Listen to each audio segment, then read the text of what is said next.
Hi guys! Good morning, good morning, good morning, good morning, good morning sa inyo guys! Ayan, isang masayang araw na naman ang dumating sa ating buhay. Okay.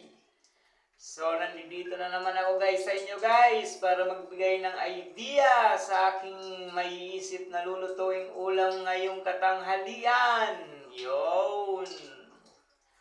Ay, nako, na-miss ko kayo guys, na-miss ko kayo. Pero dito sa gagawin ko ngayon guys, siguradong mamimiss nyo tong ulamin natin ngayong tanghali. Yan.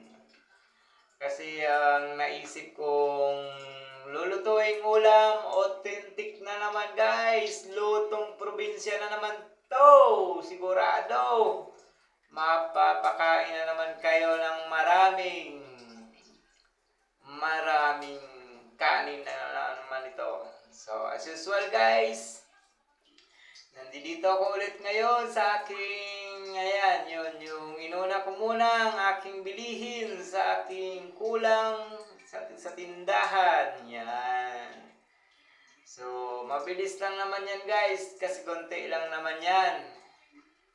Okay, so, ayan, bali, ilan lang naman ang binili ko dyan. At natapos din ako kaagad. Dahil, yun nga, dahil sa kukunti lang ang aking binili. Kaso doon tayo mapaparaming bili sa aking lulutuing ulam. Ayan, pero sakto lang naman, hindi naman yun sobrang dami. Mapaparami lang tayo sa dahong tatanggalin at gagayat-gayatin ng pino. O, sa tingin ko, parang naiisip nyo na kung ano yung tinutukoy ko. Ayun. Eh, kung naisip mo kung ano yung tinutukoy ko, ay ikaw ay isang dakilang. Talagang profesional na tagapagluluto sa pamilya. Ayun naman, sigurado. Kasi nagits mo kagad. Kung nagits mo kagad talaga ang aking sinasabi dito. Ayan. So, authentic siya. Authentic ulam na naman. Ang gagawin ko ngayon, siguradong matatakam talaga kayo dahil ang lasa nito ay masustansya na naman sa ating katawan. Yung klo, isang paboritong pagkain ng kalabaw. Isang uri siya ng talbos na talbos ng tinatanim ng karamihan pag nasa bundok. Ayan, gets na yan ng mga taga-bundok. Alam na nila yan. Pero sa totoo lang guys, hindi kami taga-bundok malapit lang sa bundok. Ayan. So, yan na guys, pumunta na ako sa aking suking gulayan. Nangyari ay wala siyang paninda. Ayan. At wala rin siya dito sa kanyang pwesto. At ako'y nagulat dahil baka sila'y nalulugi na. Wag naman sana po, Diyos mio. So ngayon ang nakita ko dito sa katabi niya, may nakita akong sa katabi niyang maaari kong lutuin. Pinagtanong-tanong ko pa kay ate yan, yun pala hindi naman sa kanya. Ayun ang nakikita kong uulamin natin ngayon. Hindi yan puso na yan, hindi. Ang nakikita kong pwede kong lutuin, ang authentic na lutong probinsya ay, ayun, nakita nyo na isang tali ng talbos ng balinghoy. Yun na naman tayo. Sinisiguro ko sa inyo, kalabaw nga, nasasarapan yan, tao pa kaya pag yan ay naluto. O, diba? Ayan. So, gusto ko kasi magluto nito dahil sa matagal na din akong di nakakain yan. Ang masaklap niyan guys, yung kasama ko hindi kumakain yan. Patay ka rin adong dangi. Nagluto pa ako niyan para lang sa akin. Ay, nako, saktong dasalan na lang mamaya. Papabibilin ko na lang siya na pwede niyang ulamin pag uwi niya mamaya. Dahil yan, ay nako, sigurado ako lang ang kakain yan. At yung mga kasilip sa akin na habang ginagayat-gayat ko yung dahon na yan. Ayun. So, sinabay ko na dito yung bawang at sibuyas dahil si Boss Mama dyan na may-ari ng tindahan na yan halagang 50, wala siyang panukli. So naiintindihan naman kita, Boss Amo dyan. Dahil nararamdaman ko din minsan ang hinaing mo pagdating sa barya dahil ako ay minsan din nawawala ng barya sa aking tindahan. Kaya ramdam na ramdam kita dyan, Boss Amo, naiintindihan kita. Kaya ay, imbis na suklian mo ko, di kinuha ko na kinuha ang aking mga pangailangan dito sa iyo. Baka naman mamaya, strategy mo lang yan. O joke-joke lang yung walang sukli para dito na ako sa iyo bumili ng aking pangailangan. Pero di bali naman kung ano man yan, ang importante, nakakita ko ng lulutuin kong ulam. Yun. Nang mailagay na kita sa aking magic green bag. Ayan. So, pagkatapos dyan guys, okay na ako dyan. Okay, so ang ginawa ko, pumunta na muna ako doon sa aking suking nyugan. Yan. Para naman makapagbili ng gata. Ayun. Ayan, in fairness naman at ang aking suki dyan ay may stock pa siyang konti. Kaya, inuna niya na muna ako dun sa ginagawa niya. Yon. Ay, kagaling. Ayan, yung pangalawa. Humingi ako ng marami dahil kailangan niya ng aking daon ng balinghoy. Ayun. Mapapasarap na naman natin guys ang kain natin ito. Yun, kahit walang sili. Talagang matatalap-talapan ka niyan sa pagkain niyan dahil yan ay minsan mo lang makain. Yan ang aking gatang binili sa kanya. So, ang isasahog ko dito ay dahil wala na naman si ating stock na tulingan yung tinapa. Ang naisip kong isahog dyan ay labahita. Ayun.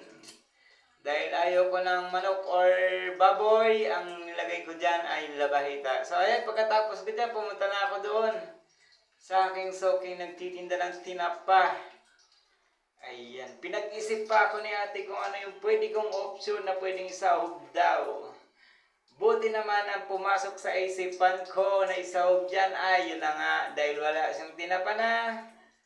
Ayaw ko din naman nung matinik na tinapa na isang klase yung ano yung tawag doon. Hindi ko siya pinili dahil nakita ko doon dyan yung labahita. Ayun. So yun na lang ang aking pinili. Yun. Dahil yung labahita, masarap din naman siya i-partner sa kulay. Ayan. Ang di nakakaalam nitong labahita na to, di ko din may paliwanag sa inyo talaga kung ano tong labahita. Dahil dito na lang din talaga ang nalalaman ko dito, labahita lang. Pero kung may mga alam kayong ibang hita ay labahita, di nasa sa inyo na yun. Basta ito lang ang aking alam na masarap na isahog. Pagkatapos ko dun guys, may natira pa akong sukli. So hindi ako papayag na daw ng balinghoy lang ang aking gugulayin. Siyempre sasamahan ko ng isang taling sitaw yan. Yun, sitaw. Para naman swabing-swabe ang kain natin ito mamaya. Ayun. So pasok na yan dyan sa bag. Ayan. So, natapos na ako guys sa aking pamimili dito. At ayan. Nag-isip-isip pa ako kung ano yung pwede, pero ano na lang tayo, uwi na lang, okay na yan. Okay na yan at tayo mabubusog na ng sobra niyan. So, balik na tayo sa aking motor para naman masimulan na ang aking mga pangailangan para may pakita sa inyo yung proseso. Ayun, di ba? Ang dami-dami ng pinamili ko dahil lang yan sa balinghoy na talbos na yan. Pero hindi naman talaga karamihan ang laman yan. Ayun. So, sinipti na natin siyang itali sa motor. Ayun, nang makapagpaikot na tayo ng gulong ng motor, hindi yung gulong ng palad mo. Ayun.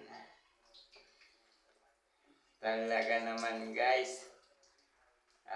Walang paninda yung suki ko. Buti naman at may nasilayan ako dun sa katabi niya. Ayan. So, minagic na natin guys.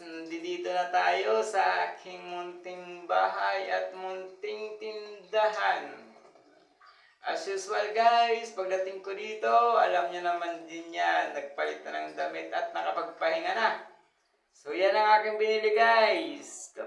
Talbos ng balinghoy, sitaw, labahita, bawang sibuyas, gata. Ayan. So, may paminta at bait. Kayo na lang bala dyan, bait. Yan. Ayun. So, pwede niyong lagyan din guys ng luya yan. Ang sa akin naman, ito naman, bit ko naman dito. Okay na rin yan, lasa niyan. Masarap din naman kahit wala siyang luya.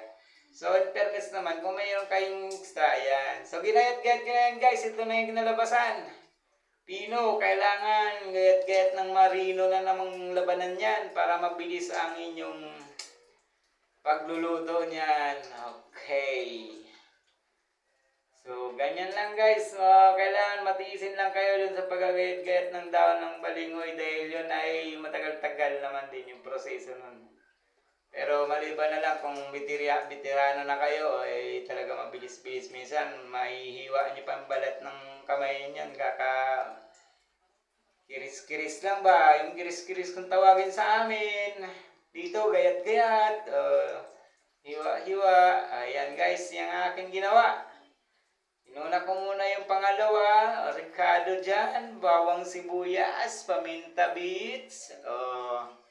Sinama ko na din dyan guys yung sitaw para pagkakulo niyan medyo malambot na din siya.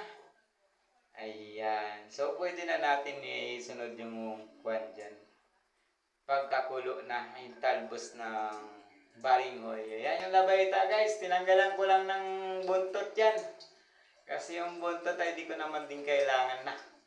Kailangan na yun ng basura. Yun. So, kanya na guys. Yung ito naman ay gawain lutong probinsya. So, kung willing kayong matikman to, sinisiguro ko na naman sa inyo guys, 101% na naman lasa nito. Surbol na naman sa ating kabusugan. Ayan. Kita nyo naman yan. Nire-ready ko pa lang. Parang natatakam ka na. Hindi pa yan luto. Relax ka lang. Relax. Kung gusto mong gayahin to guys, yung mga gustong matutong magluto at gusto na niyang matuto sa buhay, ayan. Ito yung proseso niyan guys. Napakasimple lang. Napaka-basic. At higit sa lahat, napakasustansyang ulam. Ayan. So, halo-halo lang yan guys. Halo-halo dahil yan ay kailangan haluin dahil yung gata para hindi mamuo kasi pangit din naman pagka namumuo yung gata sa gulay. Okay lang sana kung ano niluluto mo, yung pinangat o kaya yung ano pa bang yung tawag yun, yung sinasabing nag-aaring putok daw sa gata. Ayun. Yan, di na kailangan yan kasi kailangan mong halo-haloin para yung sabaw mag-milky. Yun. Mag-milky sa sarap ba? Para ikaw ay ganahan. Yan. Ayan, nakikita niyo naman yan guys. Ayan, halo-halo lang. Basta pag kumulo na yan, isunod mo na ang talbos ng balinghoy. Naginayat-gayat ko.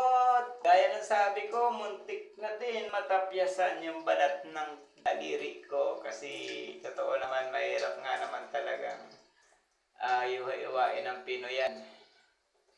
Ang gumagawa niyan talaga na walang sabit sa hiwa, sa balat, sa daliri ay mga professional na yon. Ako naman ay tamang may alam lang, kaya sinishare ko sa yung idea na to. Yan yung idea na bibigay ko sa inyo guys. Lutong gulay na talbos ng balinghoy. Yan.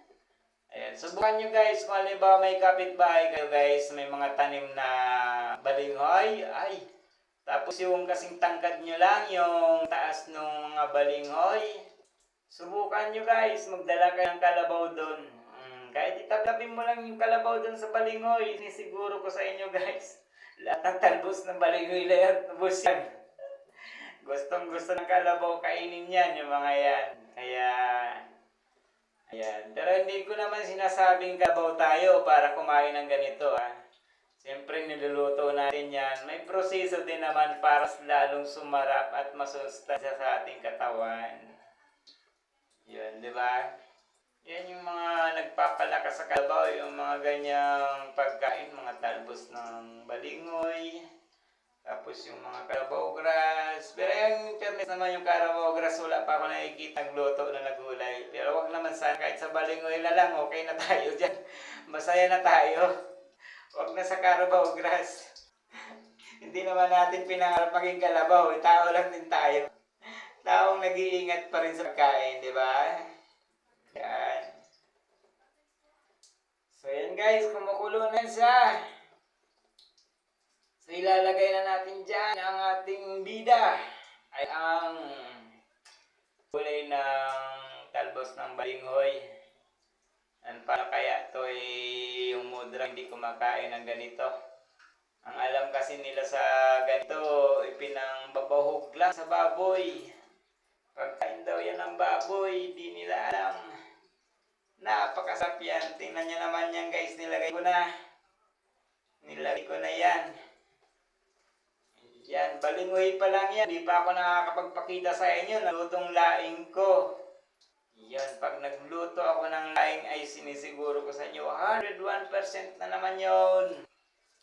Swabe na naman asan yan. Pero ito, mas bet ko dun to. Kasi ito, para din namang laing na din to sa akin. Dahil mga authentic na pagkain to minsan mo lang. Kahit nga yan itin dito, minsan ko lang makita yung talbos. Balinghoy niyan.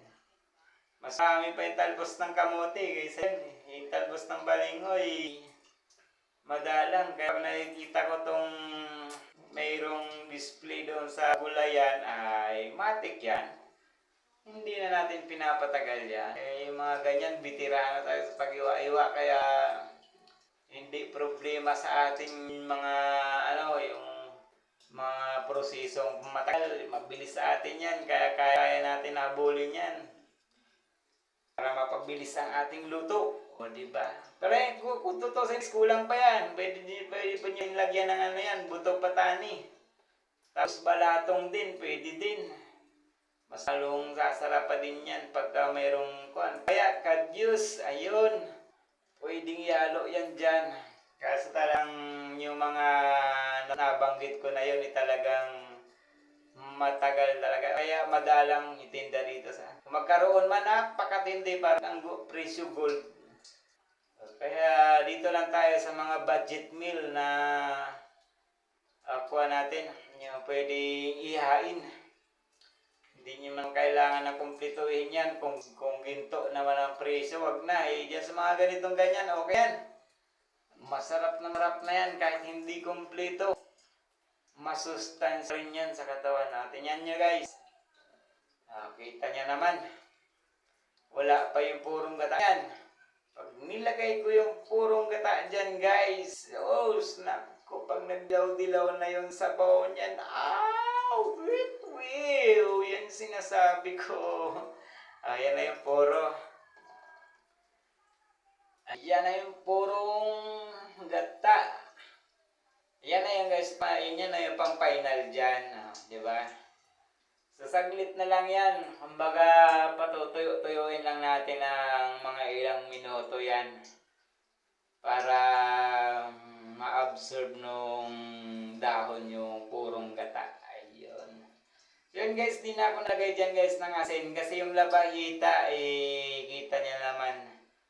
Kasi yung mga iba sa inyo, natikman na yung mga labahita, medyo maalat-alat Pero ito, maalat din naman to labahita, tinutukoy ko Hindi yung mga hita na maalat na mga natitikman ninyo. Ayun. So yun guys, yung ito, yung paluto na siya. Kahit yung nagkulo-kulo na kanina, yung amoy pa lang, shit. Para nagtatawag na ng mga taong gutom. Kasi hindi naman kasyang pakainin lahat. Diba? At tingnan nyo naman guys yung sabaw. Kitang-kita nyo naman nagdidilaw-dilaw na yan dahil sa dahon. Ayan. So, may mga luto naman kasi tayo guys na kahit kulang sa rekado, basta alam natin kung ano yung mga main na pwedeng ilagay, di mo naman kailangan kumpletuhin yan. Kung sa tingin mo naman ay sasarap na diyan sa lulutuin mo, di ba? Ayun. So, ilang minuto na lang yan guys. Matitimusan na natin. Matitimusan ko na pala yan. Hindi pala natin. Maliban na lang kung ito'y gagayahin nyo. Ito'y optional ang binibigay ko sa inyo dito. Kaya, kung willing kayong gayahin yung ganitong sustansyang ulam, ikaw na ang bahala guys. Nandyan na yung proseso niyan. Diba? Ayan. So, binibigyan ko lang kayo ng idea para naman nakakain natin itong mga ganitong pagkain. Kasi ito, malaking bagay din sa ating katawan yan. So, ayun! May kasap naman yan. Tingnan nyo. Wow! Swabing-swabe. Wala pa sili yan. Kasi lalagyan ko ng sili yan. Naku. Diyos mio. Diyos Pordon. Diba? Grabe. Ang ganyang ulam guys. Ano yan? Matakaw sa kanin yan. Malakas siya sa kanin. Kaya kahit konti lang ang kunin nyo dyan. Ay sus. Basta konti lang. Makaubos ka ng isang platong kanin. Yun. Pero pag nadamdamihan mo naman yan, ang ulam, kukulangin ka talaga, mag-additional ka talaga ng kanin yan. Ganyan yung gulay na yan, talagang matakaw sa kanin. Pag kumain ka na, yan na guys, nagsinyas na siya, ano pa? Fight na. Ayan guys, yung aking titimusan. Dahil may nakakita sa akin kanya, ayan, pinagtabi ko na din siya dahil daw ay masarap ang aking lutuin. So dahil yan, sa sinabi mong yan, ipagtatabi kita nang matikman mo rin ang aking luto. Ayan, so nagtawag-tawag na siya guys. Ayan. Kita niya naman, masakit na naman ang ngipin niya. Kaya wala na naman siyang gana. Fairness guys, nung minaji ko yan, nagdagdag na nga din ako ng kanin yan dahil mas tinan yung kinuha ko dyan. Mas marami yung kanin pero mas nauna pang naubos yung kanin kaysa gulay kasi matakaw nga yan pag kaya nakain mo. Malakas yan sa kanin. Yes, grabe no. Kapag dagdag na ko ng kanin yan dyan guys, di ko lang naipakita. Kung parang tinuloy-tuloy ko na lang yung video ko dyan. Pero talaga, sinasabi ko sa inyo totoo. Yung kinakain ko na yan dyan, talagang mas nauna ko pang naubos talaga yung kanin guys sa gulay na yan. Kaya yung kwan din, kumbaga, kasikretuhan ng gulay na yan, talagang malakas siya sa kanin. Kagaya din ng yung gulay na santol. Yung gulay na santol, ganun din yan. Parang malakas din sa kanin. Ayan guys, so yan na naman ang nangyari sa atin. So nakatawid na naman tayo sa pananghalian ngayong araw. So gaya ng sabi ko sa inyo guys, itong mga ganito ay parating natin sa mga gustong matuto sa buhay. Kahit share na lang guys, isipin na lang natin na nag-instrumento tayo ng kay ni Jesus para lang naiparating natin to sa mga gustong matuto sa buhay. So, di ikaw nang bala guys. Basta dito, ang akin lang, talagang survive natin yung pananghalian. Pero na may luto hanggang hapon na yun, kaya okay na sa akin yan. So, kayo na pala guys, like na lang, follow, share. Okay, Diyos mabalo sa inyo guys. Mahal na mahal ko kayo. I love you. Thank you sa pasama sa akin ngayon.